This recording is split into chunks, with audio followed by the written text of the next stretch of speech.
आचार्य शिवयार स्वामी भगवती आराधना नाम के ग्रंथ में लिखते हैं, संसार मूले हेतु मिच्छत्तम। संसार का मूल हेतु यदि कुछ है तो वह मिथ्यात है, जिसके कारण से जीव 4 गति और 84 लाख योनियों में जन्म और मरण के लिए निरंतर करता रहता है। कार्तिकेय स्वामी कार्तिकेय अनुप्रेक्षा नाम के ग्रंथ में लिखते हैं कि संसार में जन्म से बढ़कर के कोई दुख नहीं है और मरण से बढ़कर के कोई भय नहीं है। बोलो, जन्म से बढ़कर के कोई दुख नहीं है। बोलो ना, जन्म से बढ़कर के कोई दुख नहीं है और मरण से बढ़कर के कोई भय नहीं है।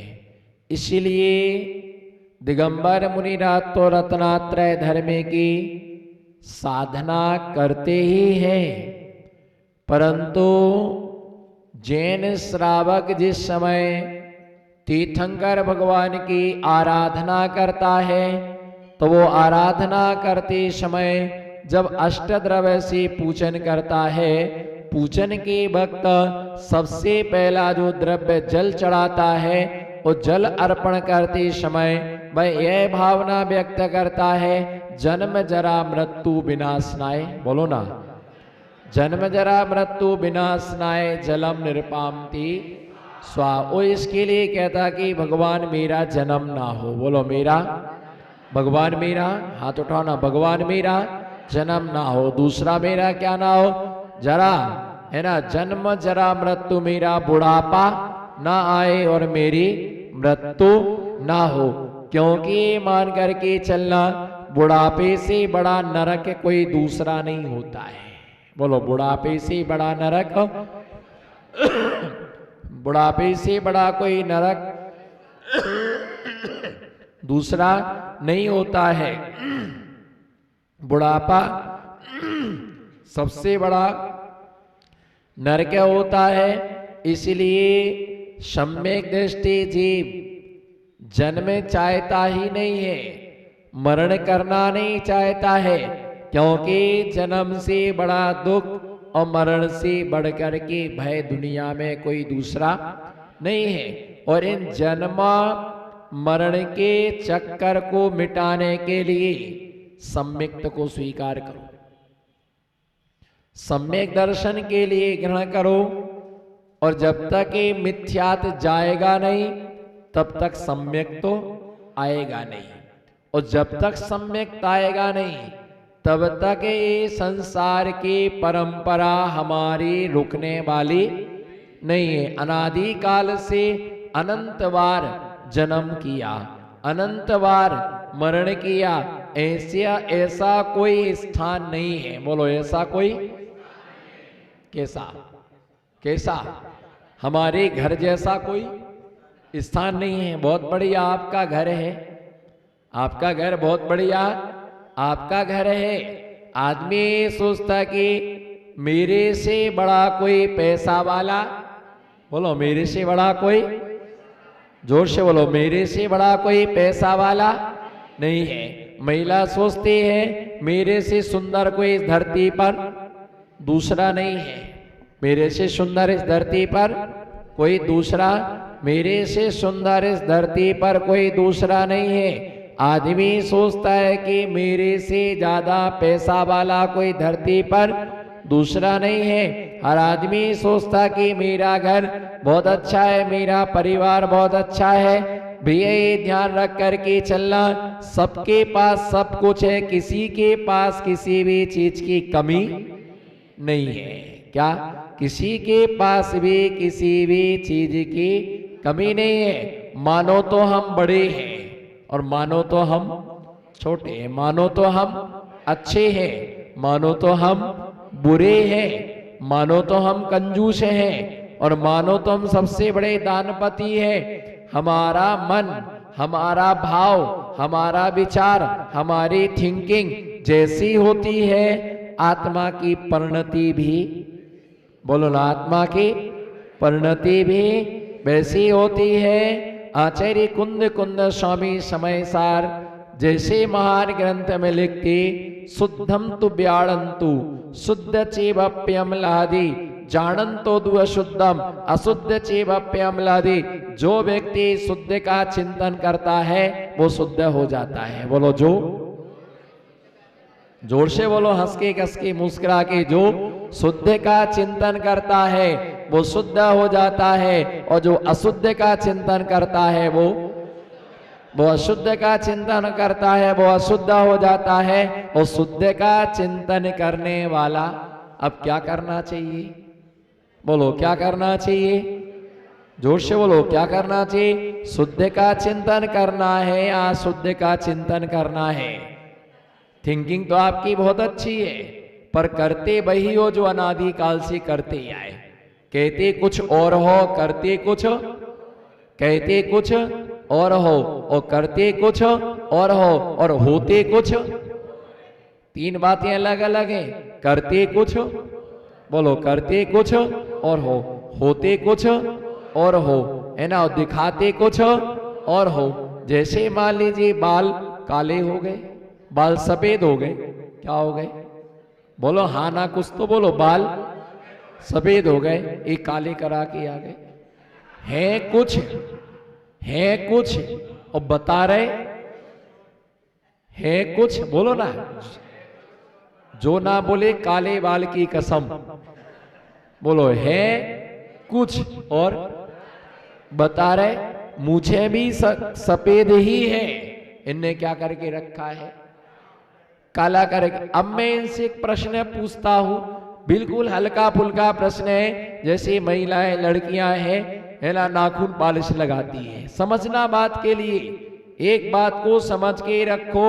दुख के कारण मैं ही बुलाता हूं, सुख के कारण महिलाएं हैं। सबके नाखून के कलर कैसा है बताओ? सबके नाखून का कलर कैसा है सबको बोलना है। जो गूंगा हो उसको डिस्काउंट है, बाकी कोई डिस्काउंट नहीं है। बोलो, नाखून का कलर कैसा है? सफेद है। तो अब इसको सौंदर्यीकरण करने के लिए महिलाएं क्या करती हैं? लाल कलर का नेल पेंट लगाती है, कोई काले कलर का नेल पेंट लगाती है, कोई हरा नाखून पॉलिश लगाती है। मैं आपसे प्रश्न पूछता हूं, नाखून सफेद है तो आप लाल नेल पेंट लगा रहे। अगर नाखून सबके लाल होते तो कौन सा कलर लगाते आप? बोलो ना, हाँ ना, कुछ तो बोलो। अगर नाखून सफेद है तो लाल कलर लगा रहे हैं। अगर लाल होता तो सफेद लगाते, अगर काला होता तो आप सफेद लगाते। तो अनेक प्रकार से आप क्या करते? अनेक प्रकार से आप इस प्रकार से करते हैं। इसी प्रकार से अगर मान लीजिए बाल सफेद होते, क्या बोलो, अगर बाल जन्म से ही बाल अगर सफेद होते और प्रगति से वो बाल काले हो जाते तो कौन सा कलर करवाते? सफेद कलर करवाते। और उस काले बाल और सफेद हो गए तो क्या कर रहे हैं हम? क्या कर रहे हैं हम? जैसा हम कहते कुछ हैं, बोलो ना, कहते कुछ हैं, करते, एक्शन देखो ना, कहते, हाथ उठाओ ना, कहते कुछ हैं, करते कुछ हैं, और होते कुछ और है। क्या रखा संसार में? बोलो, बोलो, क्या रखा? जोर से बोलो, क्या रखा? चलो आ जाओ सब मेरे साथ, चलो आ जाओ, उतारो कपड़े। क्या रखा? बोलो बहन जी, क्या रखा? हाँ, वही तो मैं बोल रहा हूं। क्या रखा? संसार में कोई भी सार नहीं है। जब नहीं है सार तो क्यों ढोरे पत्नी का भार? बोलो ना, आपने मौन क्यों नहीं रखा? अनमेरिड हो क्या? नहीं हो ना?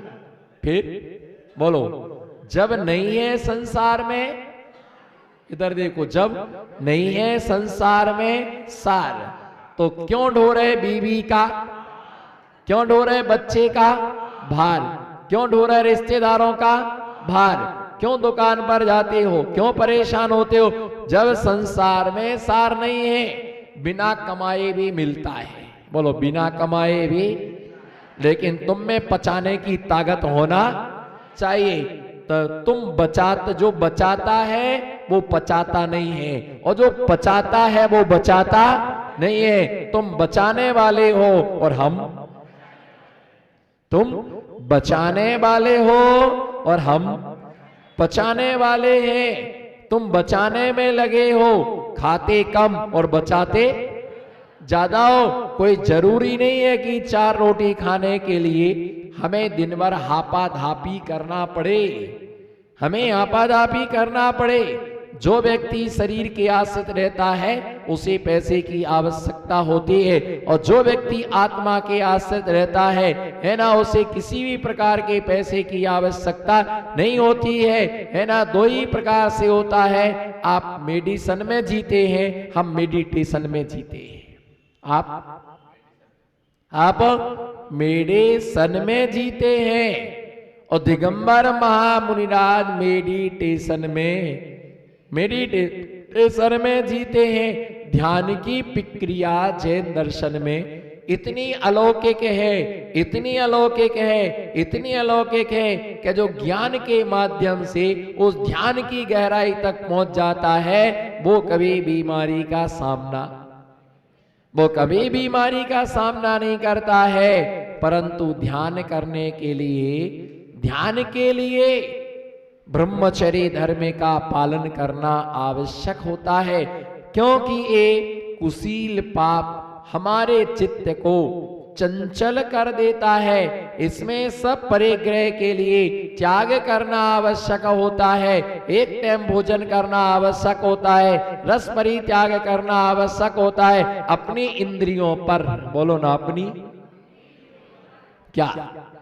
अपनी इंद्रियों पर, बोलो ना, अपनी इंद्रियों पर क्या करना पड़ता है ना? अपनी इंद्रियों पर विजय पाने के लिए हमें इंद्रियों पर कंट्रोल, घर में हर प्रकार के रूम है, ड्राइंग रूम और बेडरूम, बोलो ना, ड्राइंग रूम, हाथ उठाओ, ड्राइंग रूम, बेडरूम, और हाल तो छोड़ो, इसीलिए तो बेहाल हूं मैं, रूम की चर्चा कर रहा हूं। ड्राइंग रूम है ना, और बैठक रूम है ना, बाथरूम, ड्रेसिंग रूम, बाथरूम, लेकिन एक रूम और होना चाहिए जिसका नाम है कंट्रोल रूम। जिसका नाम क्या है? सारे रूम हैं लेकिन कंट्रोल रूम हमारे पास में नहीं है। इंद्रियां है ना, घोड़े के लिए जब रथ में लगाया जाता है, घोड़े के लिए चलाया जाता है, तो उसकी लगाम उसके सारथी के हाथ में होती है। हाथी को चलाने वाला जो महादेव होता है, वो महादेव के पास में अंकुश होता है। घोड़े की लगाम उसके चलाने वाले आदमी के पास में होती है, वो उसके ऊपर लगाम लगाता है। बच्चे के टीचर के हाथ में रूल होता है, रूल से बच्चे के लिए वो कंट्रोल करता है ना। गुरु होते हैं, शिष्य के लिए प्रायश्चित के द्वारा कंट्रोल करते हैं, है ना। पिता होते हैं, उसके लिए समझा करके अपने बेटे को कंट्रोल में लाते हैं। परंतु दूसरे को कंट्रोल में रखने के पहले हमें स्वयं कंट्रोल में आना, हमें स्वयं अनुशासन में हमें स्वयं आना पड़ता है। 5 प्रकार की इंद्रियां हैं, स्पर्शन, रसना, घ्राण, चक्षु, कर्ण। इन 5 इंद्रियों पर जिसने कंट्रोल कर लिया है, ऐसा व्यक्ति आत्मा की गहराइयों में, ऐसा व्यक्ति आत्मा की गहराइयों में पहुंच सकता है। और ये निश्चित ध्यान रख करके चलना कि मिथ्यात संसार का मूल हेतु है, और संभल करके चलना, क्योंकि वचन और काय, बोलो, वचन और काय, वचन और काय, है ना। वचन और काय 2 हमारे पास में है। वचन और काय, ध्यान दें श्रोतागण, वचन और वचन और काय हमारे पास में दो हैं, जिसमें क्या होता है, वचन और काय के द्वारा हम क्या करते हैं, वचन और काय के द्वारा, वचन और काय के द्वारा, काय माने होता है शरीर, काय माने क्या होता है, शरीर, और वचन माने क्या होता है, शब्द जो होते हैं। तो काय और वचन जितना हम किसी व्यक्ति का अहित, क्या, जितना हम किसी व्यक्ति का अहित शरीर के द्वारा नहीं कर सकते हैं, उतना अहित हम वचन के द्वारा कर सकते हैं। समझ में आ रहा ना? जितना हम अहित किसी भी व्यक्ति का शरीर के द्वारा नहीं कर सकते हैं, उतना अहित हम किसी का वचनों के द्वारा हम उसका हित कर सकते। मिथ्यात का प्रचार, मिथ्यात का प्रसार, मिथ्यात की ओर उन्मुख बॉडी के द्वारा नहीं होता है, आदमी वचनों के द्वारा होता है। एक समय में हम एक व्यक्ति को मार सकते हैं, एक व्यक्ति पर हमला कर सकते हैं, एक व्यक्ति को डंडा मार सकते हैं, एक व्यक्ति को बंदूक मार सकते हैं, एक हाथ में तलवार लेकर के हम उसके ऊपर प्रहार कर सकते हैं। लेकिन ये ध्यान रख करके चलना, एक समय में एक व्यक्ति के शरीर का हम अहित कर सकते हैं, लेकिन एक समय में वचनों के द्वारा हम लाखों लोगों का क्या कर सकते हैं, अहित कर सकते हैं। बार हम एक पर कर सकते हैं, पर शब्द सबको, शब्द सबके लिए सुनाई देते हैं। मिथ्यात का हमने यदि किसी को विपरीत उपदेश दिया, अगर हमने विपरीत उपदेश दिया तो कितने लोगों ने सुना? जितने लोगों ने सुना उतने लोग अहित में चले जाते, उतने लोग वैसा श्रद्धा गए जैसे मारीच के जीव ने। किसने? मारीच का जीव कौन था? याद करो, स्मृति पटल पर लाओ। हमने अपने मत का तो पोषण कर लिया, लेकिन ये नहीं सोचा कि कितने लोगों का अहित हो रहा है। ऐसा कोई कार्य नहीं करना चाहिए जिससे हमारे निमित्त से किसी भी व्यक्ति का अहित हो, किसी भी व्यक्ति का बुरा हो, क्योंकि जो जैसा करता है ना, तुम्हें वैसा ही फल तुम्हें भुगतान करना पड़ेगा। और पिछले जन्म में किया वो इस जन्म में मिल रहा, और इस जन्म में करेंगी तो वो अगले जन्म में मिलेगा। उसने सिर्फ इतना ही सुना था कि मुझे भी तीर्थंकर बनना है,